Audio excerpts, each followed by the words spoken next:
Thank you. How much does each taxpayer owe to cover our current $30 trillion debt, not $24 trillion? And I'm sorry, I have 22.3, so I'll correct myself downward since we're using different numbers. Again, we don't calculate the debt by person, including my Reclaiming my 5-month-old. time, excuse me, Director. The answer is $242,500 per taxpayer in America.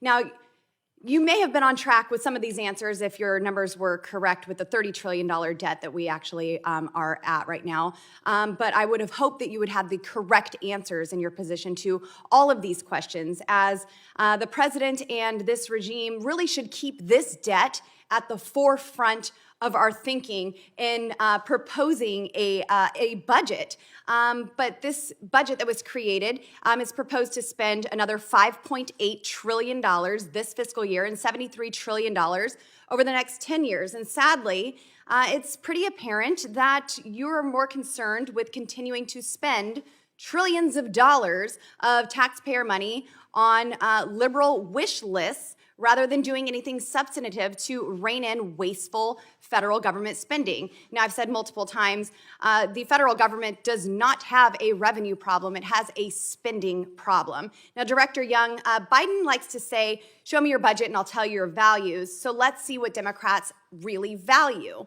The word military appears 26 times in this budget, but gender, it's used 43 times in your budget. Equity, well, that's used 75 times. And climate is used 187 times in this budget. And Americans sure do understand what Democrat priorities are and their values. They know that the real cost of these woke policies and so-called values are impacting them. And the bill has come due for these bad Democrat policies. Proposing to spend trillions of dollars on more woke wants, not needs, is absolutely shameful, and really you should be embarrassed to be testifying today and trying to defend this $5.8 trillion budget. Now, during the State of the Union, Joe Biden said that his plan to fight inflation was for businesses to simply lower their costs, not their wages. Director Young, I'm a small business owner, and I can tell you that that's not how it works in the real world. I understand that we use Washington, D.C. math here, but that's not how it works for real small business owners. Meat is up 13%, milk is up almost 12%, electricity is up 9%. Now, as a restaurant owner, how am I supposed to lower my costs if everything that I use is going up? And I certainly wouldn't be able to pay employees higher wages. So with this skyrocketing inflation that's taking place, Madam Director, can you please simply define to me what inflation is?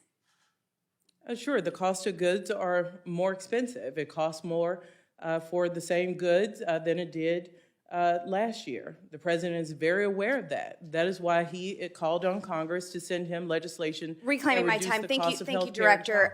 That's not exactly where I was getting at. Let me answer this for you.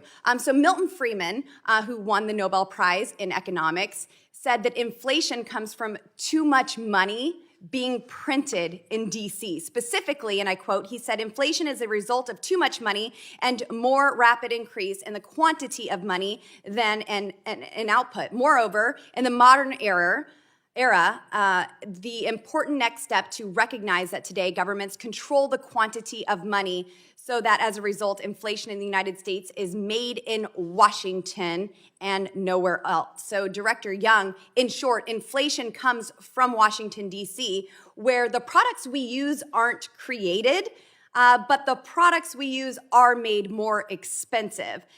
Director Young, shamefully, this Biden budget proposes the largest tax increase in American history, and I really think that bears repeating. It is the largest in American history. The Biden regime either has no concept of how inflation is impacting Americans or simply has no concept for Americans who find the cost of gasoline too expensive because, after all, they can't just go buy a Tesla. How about that for Democrat priorities? So literally in watching this clip, like I can't really think of a better example of how, number one, cavalier the Biden administration and a lot of the hucksters and frauds that work for it are about the national debt. First of all, this woman is the OMB director. She didn't even know the real number for the debt. Lauren Boebert had to actually correct her a couple of times. But when you realize that this debt is so high, and by the way, I just want to make a point that it seems to me that sometimes neither Republicans or Democrats really care all that much about the national debt, but Democrats are in charge right now,